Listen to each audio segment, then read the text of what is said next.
lesson we're going to talk about a strangely undertaught subject of playing Scruggs style or bluegrass banjo in the key of C. And we don't mean playing in G capoed up 5th fret a la Ralph Stanley. We mean playing actual licks for the chords of C, F, and G. As you know, most keys have 3 chords that go within them, and it's not a bad idea to learn those. We have an awesome chart, chord number chart at JamAlong.org on the resources page that you can look up and basically find every chord for every key, primary and secondary. But in this case, for this lesson, since we're in the key of C, we're going to be concerning ourselves with licks in C, licks in F, and licks in G. Now that's not to say that that's the only chords you're going to encounter in the key of C, but it will certainly get you a long way to learning how to assimilate these licks, match them to chords, and then improvise to songs in the key of C. So let's get started. So the way this lesson is structured, we have 4 licks for the key of C, it being the root, and then we have 3 licks for F and 3 licks for G. And the idea is to think of these as Legos, if you will, where you can pretty much mix any C lick with any F lick and any G lick depending on the chord progression. We're going to give you some examples a bit later on where we match these licks to certain chord progressions or songs. But first we want to learn the licks by themselves. So let's get started with C lick number 1, and we're going to talk through it. So as in a lot of these licks, we use partial chord positions. In this case, we're using a partial C chord where the ring finger is taken off. And we're going to basically start with a hammer into that forward reverse roll. And then when we come back down to the 4th string, we're going to put the ring finger down at the 3rd fret. That creates an ascending melody that brings us to the open 3rd string for that square roll. And then we're going to follow it up with a hammer. So the whole flow is walking up from that hammer on the D string, hammer,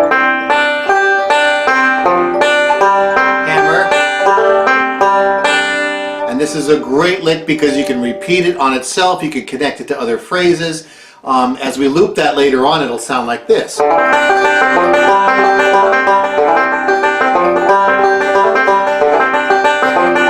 So you can hear how useful that is for a song already. Okay, so let's practice this lick together slowly after the count of 2. 1, 2.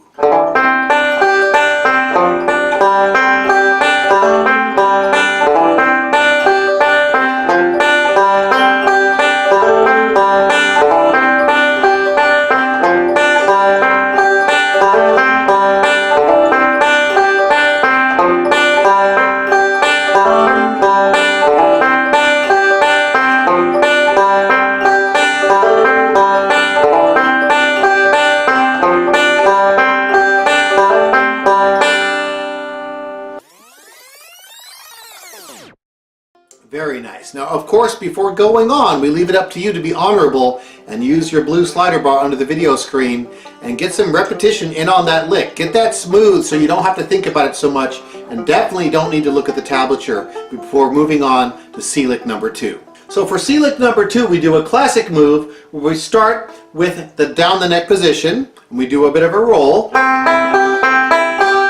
Okay? And it's customary when you start on the 2nd string on a phrase on Scruggs picking banjo to nail it with the thumb on the right hand. It's called thumb lead. And then towards the end of that measure, we're going to move up to a 3 and then slide up and then open up that last D string,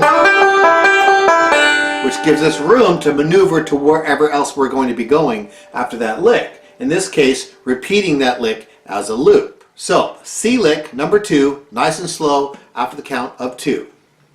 1, 2.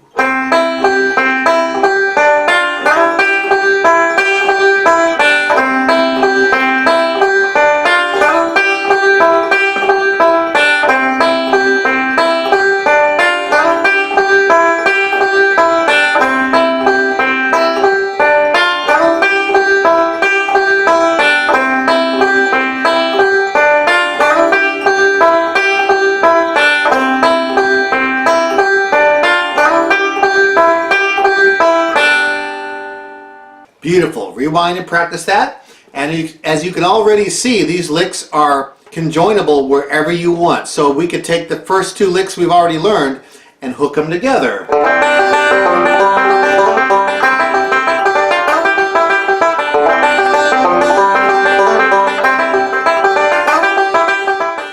And so on and so forth. It's endless. It really is. Okay, for C lick number 3, what we're going to be doing is starting with the regular C position and starting with that forward roll with the thumb lead. And then a cool thing happens where we take the pinky finger and plop it down on the G string, the 3rd string at the 3rd fret, and then create kind of a descending boogie woogie pattern with that square roll. So it's that classic sound of descending from the flat 7th, which is so prevalent in folk and bluegrass and a lot of early rock and roll. So this lick's a really fun one because it has that bluesy sound to it. It's also a great passing lick into F. So if we're playing along in C, here we go. It'd be a great segue into the F chord. We'll talk more about that a little bit later on. Okay, lick number 3, slowly after the count of 2. 1, 2.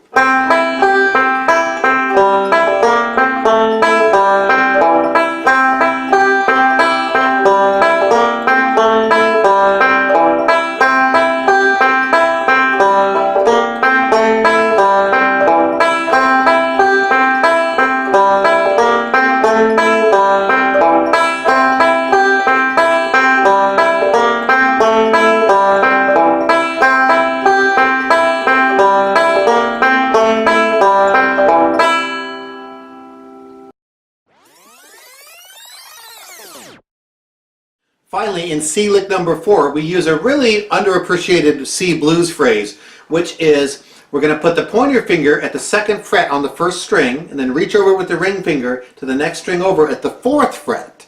This is a very dissonant sound. It's a half tone difference. You never really want to pinch it. But played with a roll with the 5th string and then the 2nd and 1st strings, we get this delightfully bluesy phrase.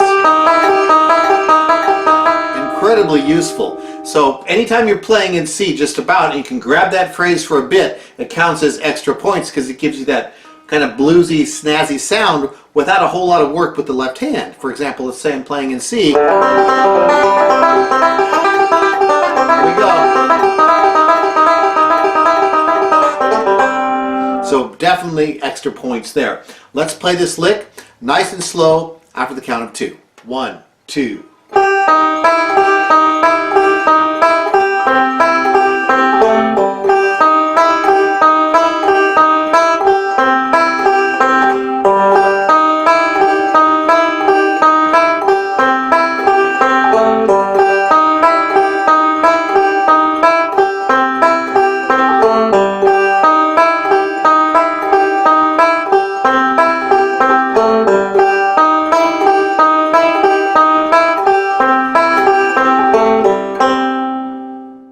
Now we come to the key that you'll probably find the least amount of Scruggs or bluegrass banjo licks available out there, and that's the key of F. So let's learn our first lick in the key of F. What's happening here is we're holding the full F position with the left hand and then lifting off the middle finger because it's going to be used for hammering and pulling. So we're going to play a square roll with the middle finger off and then do a quick pull off and finish out the remaining square roll. So that first measure of F lick number 1 sounds like this. That's a little tricky at first, but you're going to have to keep the rest of those fingers posted while you pull off on that G string with the middle finger. And that's going to repeat 2 more times in the following measure. So this is from way back from Doug Dillard's playing, actually. He used to do that a lot. But the idea here is it'll fill up some space for the key of F in a very snazzy fashion because of that inside pull off. So it's going to be the forward roll, the square roll, pull off, 2 more of them. And that's pretty much the whole of this F lick. Let's try that nice and slow off the count of 2. 1, 2.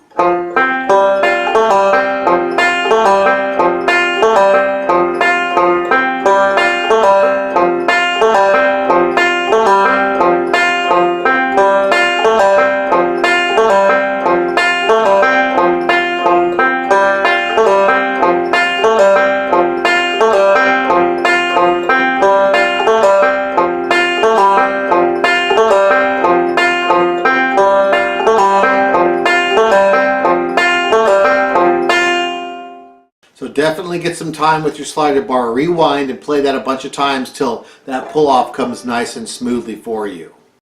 F lick number 2 is cool because we journey up a little further to the treble strings and we don't use that big D string. So when you're making the F chord for F lick number 2, you don't have to have that ring finger down. In fact, we want it hovering because it's going to come into play on the second string real soon. So the way we start this is with a 1 to 2 hammer on the G string, okay? And then we grab the remaining parts of the F chord and do a bit of a forward roll. And then when we hit that last note in measure 1, we do a hammer. Now this is going to be a bit challenging for some of you because it's not a fast hammer. It's what we call a full note hammer, where the hammer is creating the next second note. It's not a grace note. And it's with the ring finger, which is sort of the less coordinated digit on the hand. So it's going to be a bit challenging. That first measure in F lick number 2, we're going to hammer into the G string, 1 to 2, roll, hammer again right there, and then follow out the forward roll in the second measure, and then walk back down, right? Let's try that again. Hammer, forward roll, hammer. Once you get it, this is a great lick because that same concept can be used in so many different keys. D. It's really, really handy to have that idea in your head. So we're going to play this together, F lick number 2, nice and slow after the count of 2. 1, 2.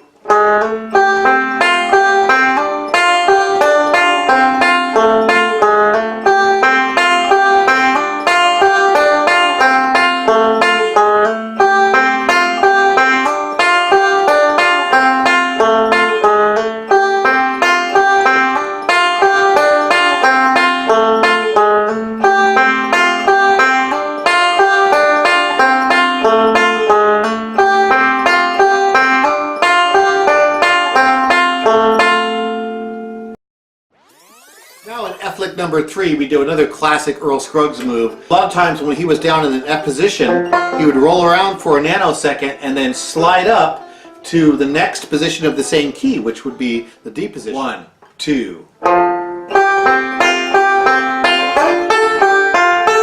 Now for our 3 G licks. The first one is sort of a bluesy affair. We slide in for the good old 3 to 5, and then we do sort of a reverse forward roll. And then we grab a really neat position. G lick number 2, we introduce one of the biggest cliches of all Scruggs style banjo, which is that slide. It could be 2 to 3 or 2 to 4. 2. 1,